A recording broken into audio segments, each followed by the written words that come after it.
Hi friends, welcome to Kalai's kitchen gallery. எல்லோருக்கும் இந்த நாள் ரொம்ப சந்தோஷமானதாக, ஆரோக்கியமானதாக, ரொம்ப ஜாலியான டேவாக இருக்கும்னு நான் நம்புகிறேன். லாஸ்ட் வீக் என்னையால் ஃபுல் vlog போடவே முடியலை. நெக் பெயின் வழக்கத்துக்கு மாற கொஞ்சம் அதிகமாகிடுச்சு. அதனால் வீடியோ எடிட்டிங் தயவு செஞ்சு பண்ணிடாதமான்னு எங்கள் வீட்டுக்காரர் கெஞ்சிட்டாரு. பரவாயில்ல, நம்ம மேலே கொஞ்சம் பயம் இருக்குதுல்ல, பின்னாடி பார்க்க போகிறது அவர் தானே. லாஸ்ட் டைம் நெக் பெயின்ட்டு கொஞ்சம் அதிகமாக வேலை வாங்கிட்டோம் போலன்ட்டு எனக்கே கொஞ்சம் ஃபீல் ஆகிடுச்சு. அதனால் இந்த டைம் நெக் பெயின் வர விடாமல் என்னெல்லாம் பண்ணணுமோ அதுக்கான வழியெல்லாம் அவர் தேடி என்கிட்ட சொன்னார். அன்றைக்கி மார்னிங் ஒரு பக்கத்தில் ஒரு வீட்டில் ஒரு ஃபங்க்ஷன் இருந்துச்சு. அதுக்கு போயிட்டு வந்துட்டு அவசரமாக லஞ்சு செஞ்சுட்டு இருந்தேன். அன்றைக்கி என்ன ரெசிபின்னு பார்த்தீங்கன்னா, ஒரு சைடு சிக்கன் குழம்பு, இன்னொரு கடாயில் ஈரல் ஃப்ரை. ரெண்டு ரெசிபியும் பார்க்கும்போதே உங்களுக்கு தெரிஞ்சிடும். இதை உட்காந்து நான் விளக்கணுன்ற அவசியம் இல்லை இல்லையா. நம்ம இப்போ வேறு மேட்ருக்கு வருவோம். எங்கள் அம்மா கிட்டலாம், அம்மா இந்த மாதிரி எனக்கு வலிக்குது, இந்த மாதிரி வேலைலாம் செய்யக்கூடாதுன்னு டாக்டர் சொல்லியிருக்காங்க அப்படின்னு சொன்னால், இந்த வயசுலேயே எப்படி தான் வலி வருமோ அதுக்கு வேலை வேற செய்யக்கூடாதான். நல்லா தானடி பாப்பா சோறு போட்டு வளர்த்தேன், என்னமோ சோத்துக்கு பஞ்சத்தில் அடிப்பட்ட மாதிரி இப்போவே பெயின்லாம் வருதுன்ட்டு. ஆனால் ஹாஸ்பிட்டல் போனால் 30+ ஏஜில் இருக்கிறவங்க தாங்க என்னையை கேட்டால் நிறையவே வராங்க. ரீசெண்டாக ஃபிசியோதெரப்பி போயிருந்தேன். அங்கே ஃபிசியோதெரப்பி பண்ணுறவங்க, உங்களுக்கு பெயின் வரீங்களா இல்லை பெயின் வரக்கூடாதுன்னு வரீங்களா அப்படின்றாங்க. பெயின் வரக்கூடாதுன்னு வேறு ஆள்லாம் வருவாங்களான்னு கேட்டால், ஒரு பாட்டி ஒரு 60 இயர்ஸ் இருக்குமா, அவங்க வராங்களாம். இப்போ டூர் போகிறாங்களாம். இப்போ நெக்ஸ்ட் மந்த் டூர் போகிறாங்களா. அதுக்காக நான் கொஞ்சம் நடக்கணும், அதுக்காக இப்போயே கொஞ்சம் ஃபிசியோதெரப்பிலாம் பண்ணிட்டேன் அப்படின்னா எனக்கு கொஞ்சம் யூஸ்ஃபுல்லாக இருக்கும் அப்படின்ட்டு ஒரு பாட்டி தொடர்ந்து ஒரு 20 நாளாக வராங்க. இன்னொரு பாட்டிக்கு ஒரு 75 இயர்ஸ் இருக்குமா. அவங்க என்னையால் வீட்டில் சிலிண்டரை தூக்கி நவுத்தியே வைக்க முடியல. எனக்கு கையில் லேசாக வலி வருது, அதனால் லைட்டாக ஃபிசியோதெரப்பி பண்ணுன்ட்டு என் பையன் சொன்னான், அதனால தான்மா வந்தேன்ட்டு வந்தாங்க.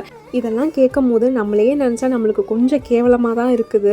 இந்த வயசில் போயிட்டு ஃபிசியோதெரப்பி சென்டர்லாம் போகிறோமேன்ட்டு. பட் வேறு வழியே இல்லை இல்லையா. ஈவன் நம்ம அம்மா அப்பா செய்கிற வேலையில் பாதி வேலை கூட நம்ம ஒரு நாளைக்கு செய்ய மாட்டேங்கிறோம். ஒரு துணி தைக்கிறதே எடுத்துக்கோங்களேன். ஒரே நாளில் ப்ளவுஸ் கட் பண்ணி அதுக்கு தச்சு ஹெம்மிங் போட்டு எல்லா வேலையும் ஹூக் கட்டுறது கொண்டு ஒரு 60 வயசு மதிப்புள்ள ஒருத்தவங்க முடிச்சிடுறாங்க. பட் என்னையெல்லாம் தைக்க சொன்னாங்கன்னு வச்சுக்கோங்களேன், ஒரு நாளைக்கு ப்ளவுஸ் வெட்டுவாங்க, அடுத்த 2 நாளைக்கு முதுகு வலிக்கும், அதுக்கு அடுத்த 2 நாள் தைப்பேன், அதுக்கு அடுத்த 2 நாள் ஹூக் பட்டுவேன். இந்த மாதிரி ஒரு ப்ளவுஸ் தைக்கவே 1 வாரம் ஆகுது. அந்த அளவுக்கு நம்ம உடம்பு பஞ்சர் ஆகி போய் இருக்குது. இத்தனைக்கும் நல்லா தாங்க சாப்பிட்றோம். பட் எப்படி தான் இந்த பெயின்லாம் வருதோ தெரியலல்ல. இதில் இன்னொரு விஷயம் நினச்சி பார்க்க வேண்டியது என்னன்னு பார்த்தீங்கன்னா, நம்மளுக்கே இப்படி பெயின் வருது அப்படின்னா நம்ம பசங்க அடுத்த ஜென்ரேஷனு, அப்போ அவங்களுக்கு இன்னும் முன்னாடி வந்துருமோ அப்படின்ட்டு ஒரு சைடு பயமாக கூட இருக்குது. என்னதான் ஃபுட்டு பார்த்து கொடுத்தாலும் அது ஏன் இப்படி வருதுன்ற ரீசன் யாருக்குமே தெரியறதில்ல. இந்த பெயின் ஒரு பக்கம் இருக்கட்டும், அதுலேயும் நம்ம வீட்டுக்காரர் இந்த பெயினுக்கெல்லாம் நம்மளுக்கு ட்ரீட்மெண்ட்லாம் கொடுத்து முடிச்சதுக்கப்புறம் ஒரு அட்வைஸ் பண்ணுவார் பாருங்க. ஐயோயோயோயோ, டயட் சார்ட் போடணும், வாரத்தில் இந்த ஃபுட்டெல்லாம் கன்ஃபார்மாக வீட்டில் சேர்த்துக்கணும், நீ ஒழுங்காக சாப்பிட்றதே கிடையாது, வெறும் சோறு குழம்பு இப்படியே சாப்பிட்டுட்டு இருந்தா எப்படி, அப்படி இப்படின்ட்டு எக்கச்சக்கமாக ஒரு ஹாஃப் டேக்கு நினச்சி திட்டுவார். இப்போ இந்த கடவுள் மேலே வரும் பாருங்கள் ஒரு கோவம், கடவுளே எதுக்கு தான் இந்த பெயின் வந்துச்சோன்ட்டு. அதோடைய இம்பேக்ட் தாங்க இப்போ நான் குடிக்கிறதுமே. காலையில் வாக்கிங் போன மனுஷன் வரும்போது முடவாட்டுக்கால் சூப்பை வாங்கிட்டு கொடுத்துட்டாரு. சூப்பராக இருக்குல்ல, டேஸ்ட்டாக இருக்குல்ல அப்படின்னு சொல்லி அவர்கிட்ட ஐஸ் வைக்கலான்னு பார்த்தா, இதை தான் ஒரு வருஷத்துக்கு முன்னாடியே நீ வீடியோவாக போட்டேன், அந்த வீடியோ போட்டதோடு சரி, அதுக்கப்புறம் நீ வாங்கவும் மாட்டிக்கிற குடிக்கவும் மாட்டிக்கிறன்ட்டு அதுக்கு வேற தனியாக கிளி வாங்குறதுலாம் நம்மளுக்கு புதுசாக என்ன பழகிடுச்சுல. சைடு பை சைடு சிக்கன் குழம்புமே ரெடி ஆயிடுச்சு. நம்ம சிக்கன் குழம்பு ரொம்ப சிம்பிளாக தான் நான் எப்போதுமே செய்வேன். கடாயில் எண்ணெய் ஊற்றி பிரியாணி ஸ்பைசஸ் எல்லாத்தையுமே போட்டுட்டு வெங்காயம் தக்காளி ரெண்டுத்தையுமே வதக்கி விட்டுட்டு இஞ்சி பூண்டு விழுதையும் சேர்த்துட்டு சிக்கன் சேர்த்து மஞ்சத்தூள் மிளகாத்தூள் மல்லித்தூள் 3த்தையும் போட்டு தண்ணி ஊற்றி கொதிக்க வச்சிட வேண்டியதான். தேங்காய் தேவைன்னா அரைச்சி ஊற்றிக்கலாம். அதே மெத்தடில் தாங்க ஈரலுமே செஞ்சேன். ஈரலுக்கு நான் நிறைய மல்லித்தூள் மட்டும் சேர்க்கல, கொஞ்சமாக சேர்த்துக்கிட்டேன். அது கொஞ்சம் ட்ரையாக வேணும் அப்படிங்கிறதுனால தண்ணியுமே கம்மியாக சேர்த்து சிம்மில் வேக வச்சேன். அவ்வளோதான், சிக்கன் குழம்பும் ரெடி ஆகிடுச்சு, ஈரல் ஃப்ரையும் ரெடி ஆகிடுச்சு.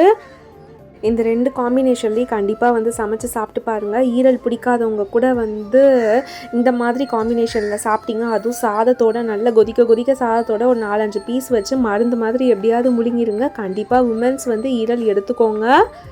அன்னைக்கு டே இப்படி தான் போச்சு. அடுத்தது நெக்ஸ்ட் டே தான் எடுத்தேன். முந்தின நாள் வாங்கின திட்டுக்கு அடுத்த நாள் கொஞ்சம் ஞான உதயம் பிறந்துச்சு. ஒரு 2 நாள் அப்படி தானே சுற்றுவோம் இல்லையா, அந்த 2 நாள் தாங்க இது. இந்த ரெசிபியை சொல்லி கொடுத்ததுமே எங்கள் வீட்டுக்காரர் தான். ஒரு கப்பு நிறைய பாதாம், 1 கப் நிறைய வந்து முந்திரி எடுத்துக்கோங்க. இதெல்லாம் வந்து தனித்தனியாக நம்ம வாங்கி வச்சாலுமே வந்து கண்டிப்பாக எடுத்து சாப்பிட்றதுங்கிறது வந்து எங்கள் வீட்டில் நடக்கலை, உங்கள் வீட்டில் நடக்குதான்னு சொல்லி யோசிச்சு பாருங்கள். நடக்குது அப்படின்னா ரொம்ப சந்தோஷம்தான். அதுக்கப்புறம் ஒரு 3/4 கப் வந்து வால்நட்டு, அதுக்கப்புறம் 1 கப் வந்து நல்ல காஞ்ச திராட்சை. இந்த காஞ்ச திராட்சையில் அவ்வளோ நியூட்ரிஷன்ஸ் இருக்குது. அது என்னென்னலாம் வந்து எனக்கு விளக்க தெரியல, பட் சாப்பிட்டா ரொம்ப நல்லது. அதுக்கப்புறம் ஒரு 1/4 கிலோக்கு மேலேயே வந்து எப்படி சொல்கிறது, ஒரு 300 கிராம் வந்து நல்ல பேரிச்சம்பழம் வாங்கிக்கோங்க. பேரிச்சம்பழம் எப்போதுமே ட்ரையாக இருக்கிறதா பார்த்து வாங்குங்க. ரொம்ப பிசு பிசுன்னு இருக்கிற மாதிரி இருந்துச்சு அப்படின்னா அது கண்டிப்பாக வந்து சுகர் சிரப்பில் முக்கி எடுத்துருக்காங்கன்னு தான் அர்த்தம். அதனால் நல்ல காஞ்ச பேரிச்சம்பழமாக வந்து பார்த்து வாங்கிக்கோங்க. அந்த பேரிச்சம்பழத்தில் இருக்கிற சீடையும் வந்து நீக்கிடுங்க. மோஸ்ட்லி வந்து நான் எப்போதுமே சீடு உள்ளது தான் வாங்கி நான் சீடு நீக்கி வச்சுக்குவேன். எனக்கு என்னமோ வந்து அந்த சீடு நீக்கினது வாங்கணும் அப்படின்னா சீக்கிரம் ஏதோ வண்டு வைக்கிற மாதிரி எனக்கு ஒரு ஃபீலிங்கு. இப்போ நம்ம ரெசிபிக்குள்ளே போகலாம். நல்ல ஒரு பெரிய பாத்திரமாக வச்சுக்கோங்க. இது செய்கிறதுக்கு ஒரே 1 ஸ்பூன் வந்து நல்ல பசுமாட்டு நெய் வந்து சேர்த்துக்கோங்க. நெய் ஆக்சுவலாக வந்து குட் கொலஸ்ட்ரால் தான், அதுவும் சுத்தமான நெய்யாக இருந்தால். இப்போ நம்ம எடுத்து வச்சுருக்க நட்ஸ் எல்லாத்தையுமே போட்டு அதில் நல்லா வந்து ஃப்ரை பண்ணிக்கலாம். மோஸ்ட்லி அடுப்பை வந்து கொஞ்சம் மீடியம் ஃப்ளேமில் வச்சு நல்லா வந்து மொறுமொறுன்னு ஆகிற முடிய வந்து ஃப்ரை பண்ணி எடுத்துக்கோங்க. ஃபுல் ஃப்ளேமில் வச்சிங்கன்னா மேலே மட்டும்தான் வந்து ஒரு மாதிரி கரிஞ்ச மாதிரி இருக்கும், உள்ளே வந்து ஃப்ரை ஆகியிருக்காது. நல்லா வந்து ஃப்ரை ஆனதுக்கப்புறம் அதை மிக்ஸி ஜாரில் கொட்டி நல்லா வந்து கொரகொரப்பாக வந்து அரைச்சி எடுத்துக்கலாம். ரொம்ப ஃபைனாக அரைக்க வேண்டாம். கொரகொரப்பாக இருந்துச்சு அப்படின்னா சாப்பிடும் போது நல்லா க்ரன்ச்சியாக இருக்கும். அதோட ஒரு கை வந்து வேர்க்கடலையும் சேர்த்துக்கோங்க. நான் வேர்க்கடலை போடும் போது வீடியோ ஆன் பண்ண மறந்துட்டேன். இப்போ மறுபடியும் அதே இதில் 1 ஸ்பூன் வந்து நெய் சேர்த்துக்கிட்டு நம்ம ஆல்ரெடி க்ளீன் பண்ணி வச்சுருக்க பேரிச்சம்பழத்தையும் வந்து சேர்த்து அதோட நம்ம காஞ்ச திராட்சையுமே வந்து சேர்த்துக்கலாம். நல்லா போட்டு நெய்யில் வதக்கிடுங்க. 1 ஸ்பூன் நெய் போதுமான, அதுவே வந்து மோர் தேன் எனஃப். அந்த பேரிச்சம்பழம் நல்லா வந்து ஒரு வாசனை வரும். அந்த வாசனை வரும்போது ஒரே ஒரு கிளாஸ் வந்து தண்ணி சேர்த்துட்டு ஒரு 5 மினிட்ஸ் வந்து மூடி போட்டு வேக வைங்க. ஏன்னா ஹார்டாக இருக்கிற பேரிச்சம்பழம் நல்லா வந்து சாஃப்ட் ஆகிடும். இந்த கேப்பில் வந்து நம்ம நட்ஸையுமே வந்து நல்லா கொரகொரப்பாக வந்து பொடிச்சு எடுத்தாச்சு. அதில் 1-2 வந்து அரைபடாமல் இருந்தால் கூட பரவாயில்ல, சாப்பிட்றப்ப செம்ம டேஸ்ட்டாக இருக்கும். அதுவும் நெய்யில் நம்ம ஃப்ரை பண்ணியிருக்கிறதுனால அந்த நெய்யோட வாசனை எல்லாம் சேர்ந்து பயங்கர அட்டகாசமாக இருக்கும். சைட் பை சைடு பேரிச்சம்பழத்தையும் நல்லா வந்து கிளறி கொடுத்துக்கோங்க. பேரிச்சம்பழம் இதுலேயே நல்லா மசிஞ்சாலும் சரி, இல்லை ஓரளவுக்கு நல்லா வந்து குக் ஆனதுக்கப்புறம் நம்ம மிக்ஸி ஜாரில் சேர்த்து கொஞ்சமாக வந்து சில் வாட்டர் கலந்து அரைச்சி எடுத்துக்கலாம். ஏன்னா தண்ணியே சேர்க்காமனா கண்டிப்பாக வந்து பேரிச்சம்பழம் அரைப்படாது. அதனால் கொஞ்சமாக வந்து தண்ணி சேர்த்து நல்லா வந்து அரைச்சி எடுத்துக்கலாம். பேரிச்சம்பழம் மட்டும் நல்லா வந்து மையாக அரைப்பட்டுறட்டும்.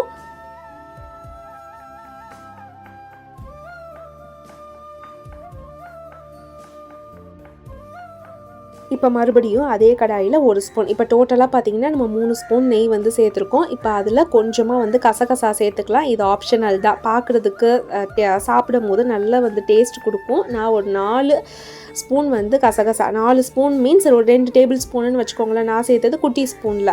அதனால் அதையும் போட்டு நல்லா ஃப்ரை பண்ணிவிட்டு நம்ம மிக்சியில் அரைச்ச பேரிச்சம்பழம் அந்த திராட்சை விழுதையும் வந்து அதோட சேர்த்துக்கலாம். அது வந்து கொஞ்சம் வந்து தண்ணி சத்தோடு தான் இருக்கும். ஏன்னா நம்ம தண்ணி ஊற்றி தான் அரைச்சிருக்கோம் இல்லையா, அதனால் அடுப்பில் கூட கொஞ்சம் நேரம் வந்து நல்லா வந்து கிளறி கொடுத்துக்கோங்க.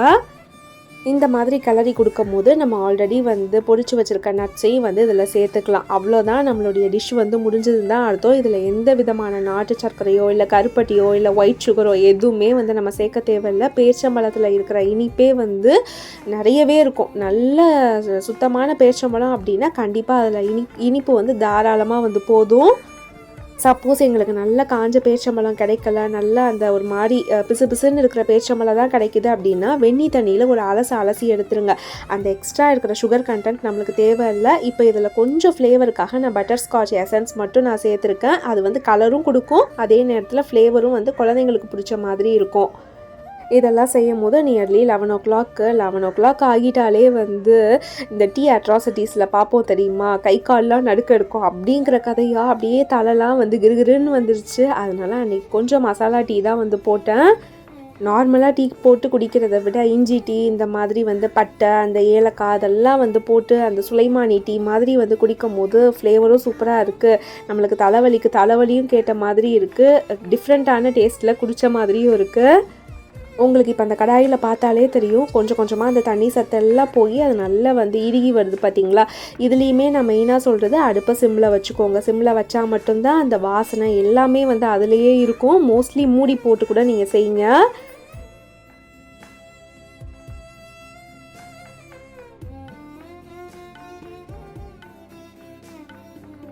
அவ்வளோதான், நியர்லி ஒரு 20 மினிட்ஸ் ஆகும் இந்த ரெசிபி செய்கிறதுக்கு.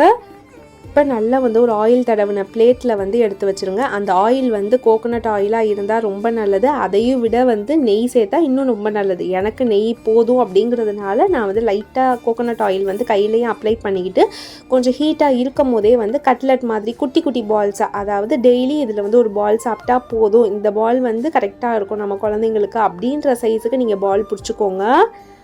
அதுக்கப்புறம் ஃபைனலாக வந்து ஒரு கசகசாவில் மேலாப்பில் வந்து ஒரு பெரட்டி எடுத்துக்கலாம். பார்க்குறதுக்கு வந்து சூப்பராக இருக்கும். அந்த கசகசாவும் வந்து குழந்தைங்க வயிற்றுக்குள்ளே போன மாதிரி இருக்கும் இல்லையா? அவ்வளோதான், நம்மளுடைய டேட்ஸ் பால் வந்து செம்மையாக ரெடி ஆகிடுச்சு. டேட்ஸ் பால்னு மட்டும் சொல்ல முடியாது, டேட்ஸ் அண்ட் நட்ஸ் பால்னு கூட சொல்லலாம். அந்த ஹீட் கையில் தெரியாமல் இருக்கிறதுக்காக தான் வந்து நம்ம கோகோனட் ஆயில் வந்து நான் அப்ளை பண்ணிக்கிட்டேன். ஏன்னா தண்ணி தொட்டு பிடிச்சோம் அப்படின்னா ரொம்ப கொலன்னு ஆகிடும். நான் கொஞ்ச நாளைக்கு முன்னாடி இந்த மாதிரி ட்ரை பண்ணேங்க. பட் ஒரு சில விஷயம் வந்து நம்மளுக்கு நடுவில் வந்து எப்படி சொல்கிறது, அவுட் ஆஃப் ஸ்டோரேஜ் மாதிரி ஆகிடும் பார்த்தீங்களா? திடீர்னு மறந்துடுவோம்ல, அந்த மாதிரி வந்து மறந்துட்டேன். அதுலேருந்து நட்ஸ் வந்து ஒழுங்காகவே வந்து சாப்பிட்றது கிடையாது, பசங்களும் சரி ஈவன் நம்மளுமே வந்து சரி.